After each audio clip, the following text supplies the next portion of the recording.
Welcome back to Epic English Stories, where we turn your English dreams into reality through the power of storytelling and proven methods. Picture this. You're standing in front of a mirror, heart pounding, mouth dry, desperately wanting to speak English, but the words just won't come out. Sound familiar? That was me just a few years ago. I was that person who understood English movies, could read English books, but when it came to actually speaking, silence. Complete, embarrassing silence. But today, I'm here speaking to you fluently, confidently, naturally. And no, I didn't attend expensive schools or hire private tutors. I didn't move to an English-speaking country or spend thousands on courses. What I discovered was something so simple, so accessible, that anyone can do it right from their bedroom. The secret? It's not what you think. It's not about memorizing grammar rules or learning 1,000 vocabulary words. It's about understanding how your brain actually learns language, the same way you learned your first language as a child. Are you ready to discover the method that transformed my English forever? Drop a comment below with your biggest English-speaking challenge, and let's begin this incredible journey together. Let me take you back to where it all began. I was 17, sitting in my small bedroom, frustrated beyond belief. I had been studying English for years, grammar books, vocabulary lists, endless exercises. Yet when my cousin visited from America, I couldn't even ask him if he wanted tea. I felt like a fraud, like all those years of study meant nothing. That night, something inside me broke. I was tired of being the smart kid who couldn't speak. I was tired of nodding and smiling when I should have been talking. I was tired of watching opportunities slip away because I was too scared to open my mouth. Then, almost by accident, I discovered something that changed everything. I found a simple English story on my phone, just a 3-minute tale about a lost puppy finding its way home. I didn't understand every word, but something magical happened when I pressed play. The narrator's voice was gentle, the pace was natural, and somehow, even without understanding everything, I felt the emotion of the story. I listened to that story 12 times that first day, not because I had to, but because I wanted to. Each time, new words became clear. Each time, the rhythm of English settled deeper into my mind. The little dog ran through the forest. He missed his family. Finally, he saw the warm light of home. These weren't just words anymore. They were feelings, images, a complete world that I was beginning to understand. Here's what I didn't realize at the time. My brain was doing exactly what it did when I was a baby learning my first language. I wasn't analyzing grammar or memorizing vocabulary lists. I was absorbing the natural flow of English, the way words connect, the music of a language. I was learning through pure exposure and emotional connection. The breakthrough came 3 weeks later. I was walking to school, earphones in, listening to my growing collection of simple stories, when suddenly I caught myself thinking in English. Not translating from my native language, actually thinking in English. The morning is cold. I need to walk faster. That dog looks happy. The thoughts just flowed naturally. But the real test came when I least expected it. I was buying groceries when a tourist approached me, looking confused. "Excuse me, do you know where the post office is?" she asked. My old self would have panicked, made excuses, and walked away. But something incredible happened instead.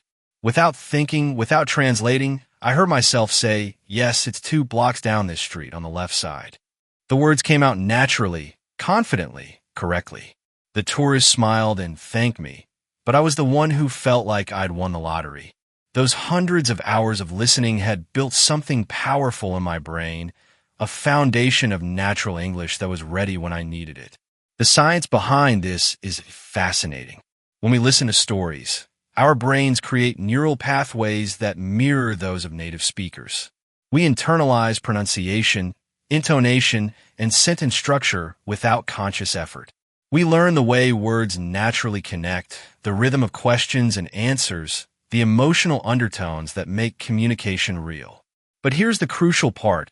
I didn't just listen passively. I listened with curiosity, with emotion, with genuine interest in the stories. I laughed at funny parts, felt sad during touching moments, and celebrated happy endings.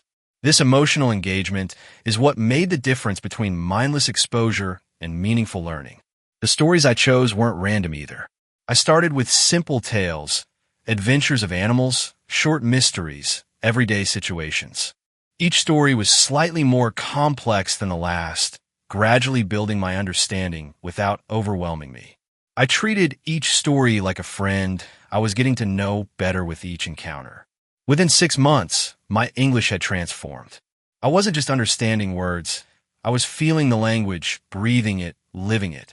And it all started with that first simple story about a lost puppy. After months of listening, I felt ready to take the next terrifying step, actually speaking. But ready is a relative term. I was still nervous, still afraid of making mistakes, still convinced that everyone would judge my accent or laugh at my errors. What I didn't realize was that this fear was the biggest obstacle between me and fluency. The turning point came during a particularly lonely evening.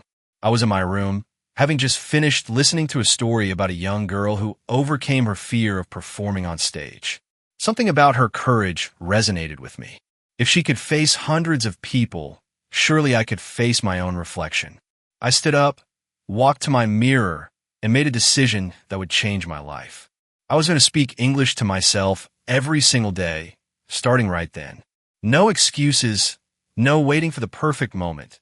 No more I'm not ready yet. Hello, I said to my reflection. My voice cracked slightly. My name is... I paused, took a breath, and continued. I am learning English, and I am brave enough to try. The words felt strange in my mouth, but there was something liberating about hearing them out loud. That first conversation with myself lasted exactly 2 minutes. I talked about my day, described what I could see in my room, and shared how I was feeling. It was clumsy, full of pauses, peppered with mistakes, but it was real.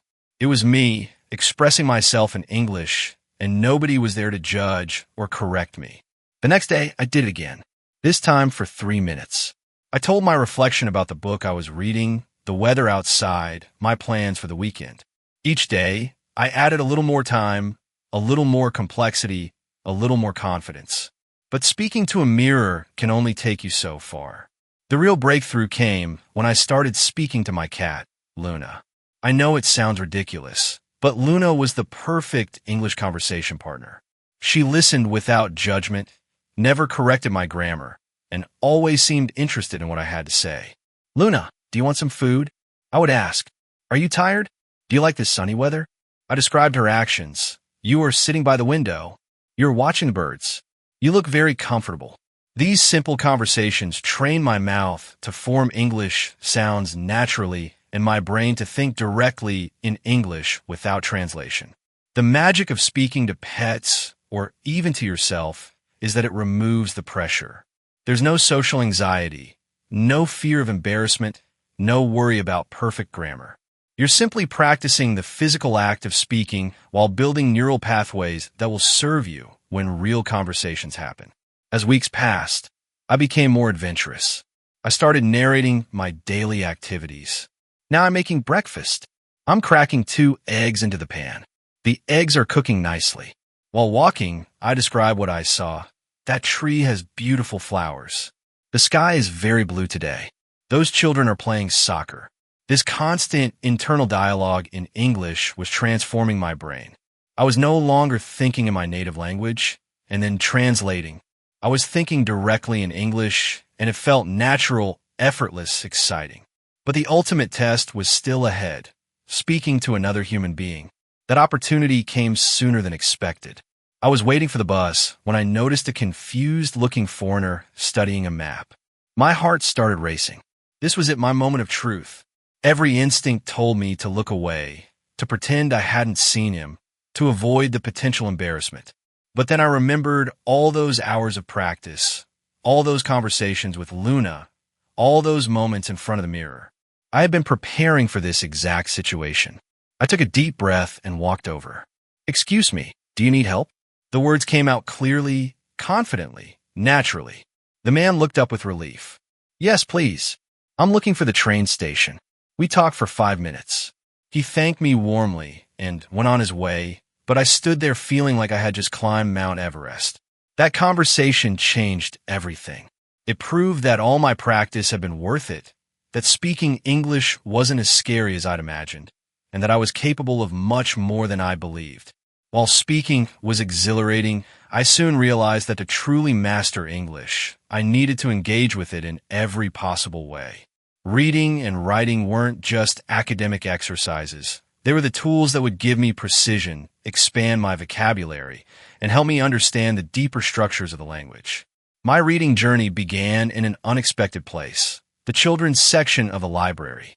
I remember feeling embarrassed as I picked up picture books meant for 8-year-olds. But I quickly discovered that these simple stories were exactly what I needed. They used essential vocabulary, clear sentence structures, and engaging plots that kept me motivated. My first book was about a mouse who dreamed of becoming a chef. The sentences were short. Mickey loved to cook. He made soup for his friends. Everyone enjoyed his food. But within these simple words, I found complex emotions, clear cause and effect relationships, and natural dialogue patterns that were building my understanding of how English really works. I developed a system that transformed my reading practice. First, I would read purely for enjoyment, not stopping to look up every unknown word. If I understood 70% of the story, that was enough. My brain was remarkably good at inferring meaning from context, and this skill grew stronger with each book. Then, I would read the same story again, this time more carefully. I would choose 5 new words that seemed important or interesting. Not random vocabulary, but words that appeared multiple times or that I could imagine using in conversation. I would write these words in a special notebook, along with the sentence where I found them and my own example of how to use them. The third reading was where the magic happened. By now, I knew the story well, but I could focus on the rhythm, the flow, the way sentences connected to each other. I would read passages out loud, training my mouth to produce the sounds and rhythms I had internalized through listening.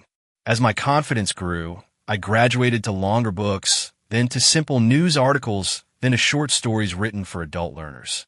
Each step was carefully chosen to challenge me without overwhelming me. The key was finding that sweet spot where the material was difficult enough to teach me new things, but easy enough to keep me engaged and motivated. Writing became my secret weapon for attention. Every day, I would spend 10 minutes writing about my day, my thoughts, or my dreams. At first, my entries were painfully simple. Today was sunny. I went to school. I ate pizza for lunch. But I was establishing a habit, creating a safe space to experiment with the language without fear of judgment. Gradually, my writing became more sophisticated. I started using the new vocabulary I was learning from my reading. I began connecting sentences with words like however, therefore, and meanwhile. I started expressing opinions. I think the movie was boring because the plot was too predictable. One particularly powerful exercise was rewriting the stories I had read in my own words. This forced me to truly understand the plot, the characters, and the emotions, while giving me practice with narrative structures and descriptive language. It was like having a private tutor guiding me through the intricacies of English expression. I also started keeping a dialogue journal, where I would write conversations between imaginary characters.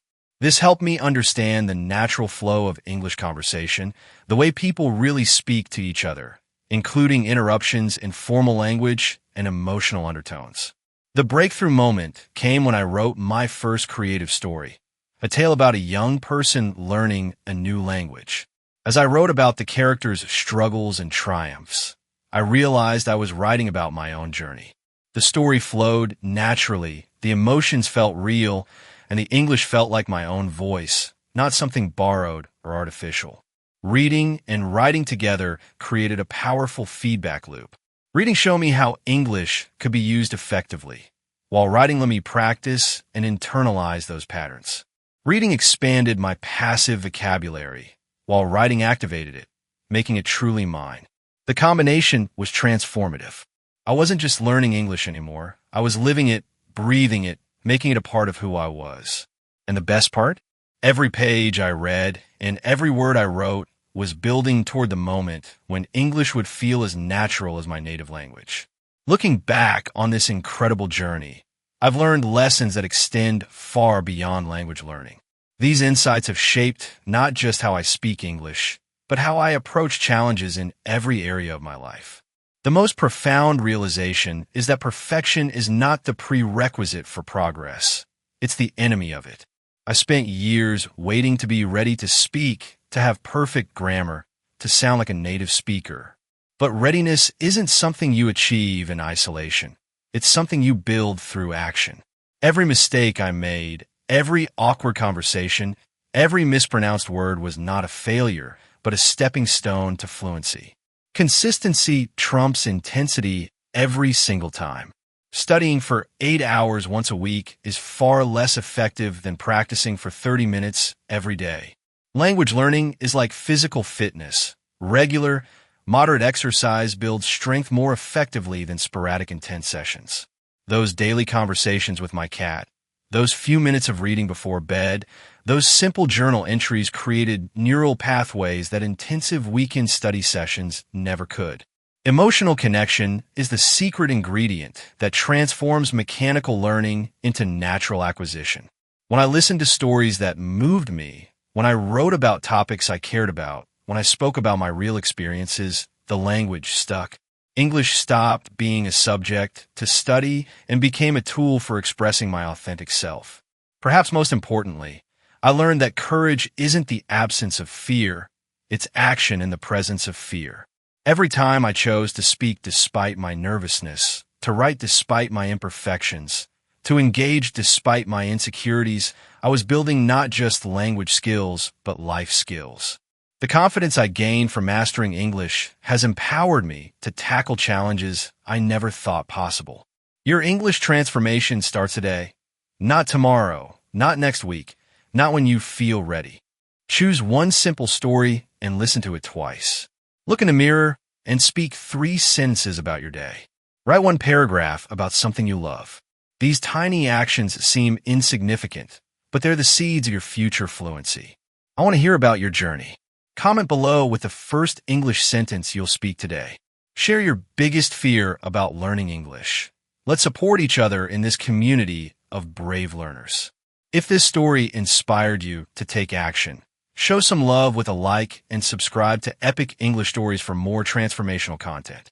Remember, every expert was once a beginner, and every master was once a disaster.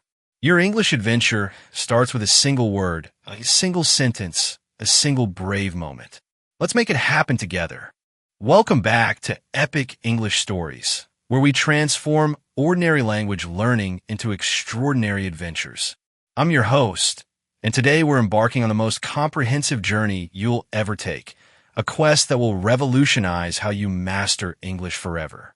Picture this.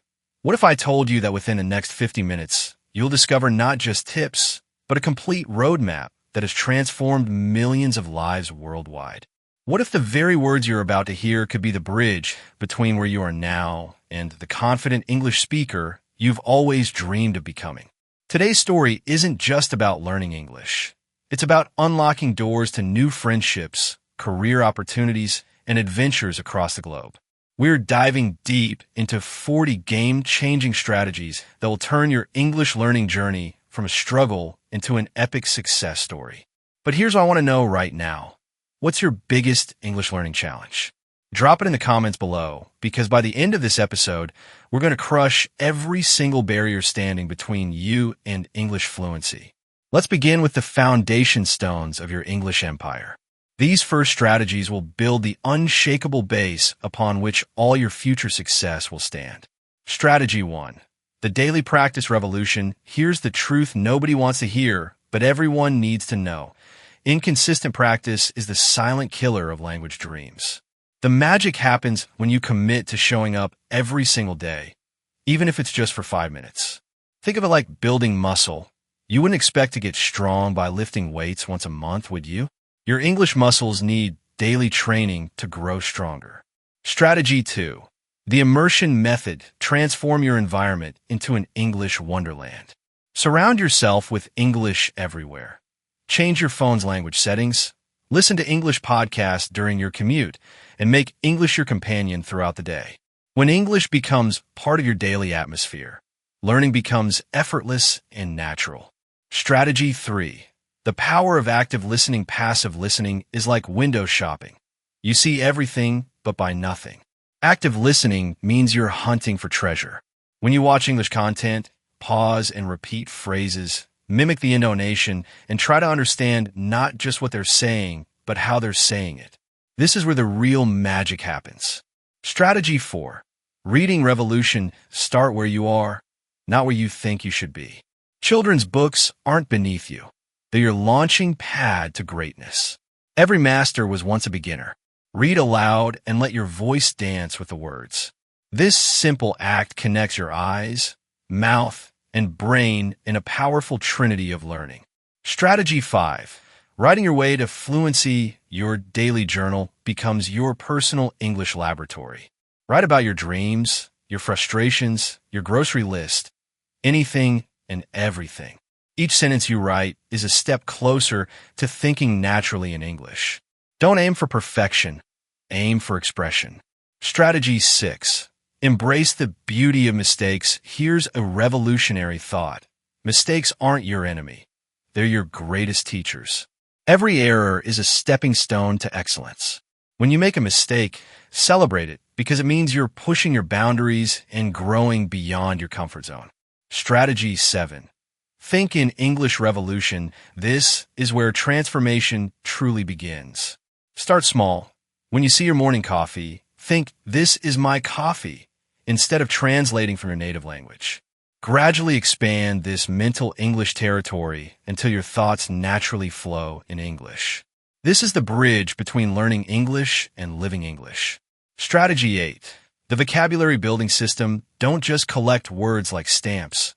Make them part of your active vocabulary arsenal. Learn a new word. Use it in 3 different sentences and try to incorporate it into conversation within 24 hours. This transforms passive knowledge into active power. Strategy 9. The slow speech mastery. Speed is the enemy of clarity. When you speak slowly and deliberately, you give your brain time to access the right words and your mouth time to form them correctly. Slow, clear speech commands respect and understanding. Remember, confidence doesn't rush. Strategy 10. The classroom advantage. A structured learning environment provides the framework that self-study sometimes lacks. In a classroom, you're not just learning English. You're practicing social English, formal English, and building confidence through shared experiences with fellow learners. Strategy 11. The joy factor. Learning without joy is like eating without taste. Technically possible, but utterly unsatisfying. Inject fun into every aspect of your English journey. Sing English songs in the shower, watch comedy shows, play word games. When learning becomes play, progress becomes inevitable. Strategy 12. Technology as your learning companion. We live in the golden age of language learning technology. Apps can be your pocket-sized English teacher, available 24/7. Use them for quick practice sessions during commutes, lunch breaks, or whenever you have a few spare minutes. Technology makes consistent practice possible anywhere, anytime. Strategy 13. The native speaker connection. Having English-speaking friends isn't just about practice. It's about cultural immersion. They become your window into the natural rhythm, humor, and soul of the English language. These friendships teach you not just how to speak English, but how to live it. Strategy 14. News as your learning platform. Current events become your vocabulary expansion tool. News exposes you to formal language, new terminology, and helps you understand how English adapts to discuss complex, real-world situations. You're not just learning language, you're staying connected to the world. Strategy 15. The community power. English clubs create accountability and motivation that solitary study cannot match. You'll find others on the same journey, sharing struggles and celebrating victories together. This shared experience transforms individual effort into collective success. Strategy 16. Travel. The ultimate classroom. Nothing accelerates English learning like necessity. When English becomes your survival tool in a foreign country, your brain shifts into overdrive. Every interaction becomes a lesson, every conversation a test, and every successful communication a victory. Strategy 17. Flashcard mastery. Physical flashcards engage multiple senses and create stronger memory connections than digital alternatives. The act of writing, holding, and physically manipulating cards creates deeper neural pathways. Make it a daily ritual. Review while waiting, during breaks, or before bed. Strategy 18. Self-recording revolution. Your phone becomes your personal English coach. Record yourself reading, speaking, or having conversations. Listen back without judgment, just observation. This creates self-awareness that no external teacher can provide. You become your own most honest critic and biggest supporter. Strategy 19.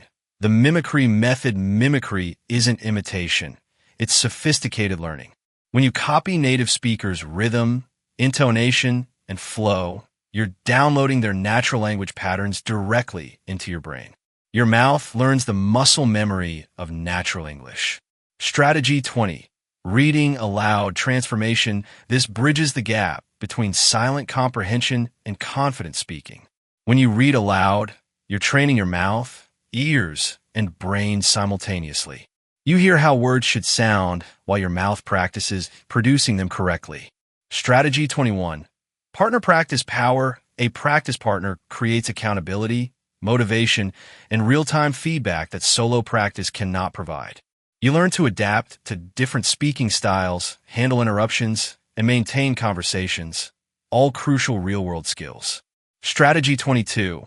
Mirror work magic. Speaking to yourself in a mirror might feel strange initially, but it builds the confidence and self-awareness essential for natural communication. You see your facial expressions, observe your body language, and practice the complete communication package. Strategy 23. Online forum engagement. Digital communities offer low-pressure practice environments where you can craft thoughtful responses, ask questions without embarrassment, and engage with diverse English users worldwide. Writing in forums builds confidence for speaking. Strategy 24. Conversation scripts. Preparation breeds confidence.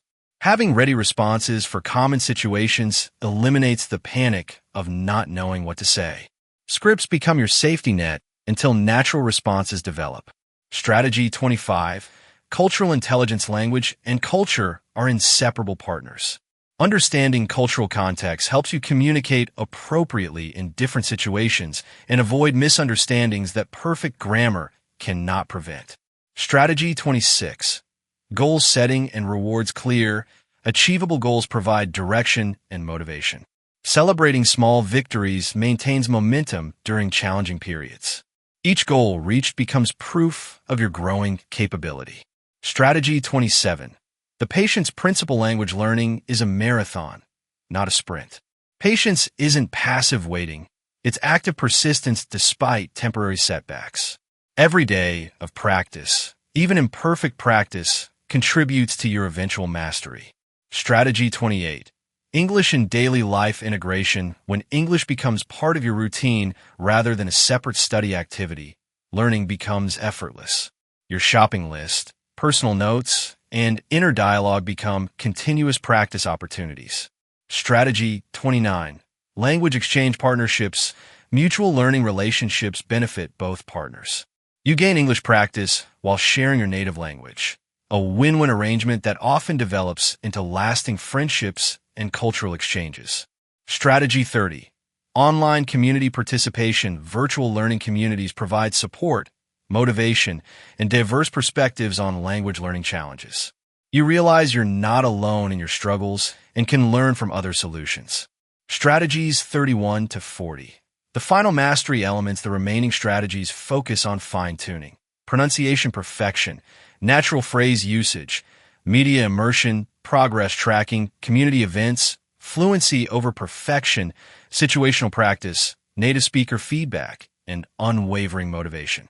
Each strategy builds upon the others, creating a comprehensive system that addresses every aspect of English mastery. You're not just learning words and grammar. You're developing a complete communication skill set that will serve you for life. As our epic journey concludes, let's extract the golden wisdom that will guide you long after this episode ends. The greatest lesson here isn't about English at all. It's about the power of systematic, persistent effort toward a meaningful goal. English becomes the vehicle, but the real destination is personal transformation. Notice how every strategy we discussed required one common ingredient: consistent action despite imperfect conditions. The students who succeed aren't those with perfect circumstances or natural talent. They're those who show up daily, embrace mistakes as teachers, and refuse to quit when progress feels slow. This journey teaches resilience, patience, and the profound satisfaction of earning something valuable through dedicated effort. Every conversation you have in English, every book you read, every mistake you make and learn from builds not just language skills, but character. The most beautiful part? English becomes your bridge to the world. It connects you with people from different cultures, opens career opportunities you never imagined, and gives you the confidence to explore beyond your comfort zone. Remember, you're not just learning English. You're becoming the person who can achieve any goal through persistent, intelligent effort. The same dedication that masters English can master anything you set your mind to. Your English journey is really a journey to discover the incredible potential that was always within you. Warriors of epic English stories, your transformation starts right now. If this journey inspired you to take action, smash that like button to fuel more epic content. Your support powers this community of dream chasers and goal achievers. But here's what I really want. Drop a comment telling me which strategy excited you most and which one you'll implement first. Your comment might inspire someone else who needs exactly that encouragement today. And if you're ready to join thousands of others on this incredible English mastery adventure, hit subscribe and ring that notification bell. Together, we're not just learning English, we're writing our own epic success stories, one word at a time. Your English empire awaits. Let's build it together.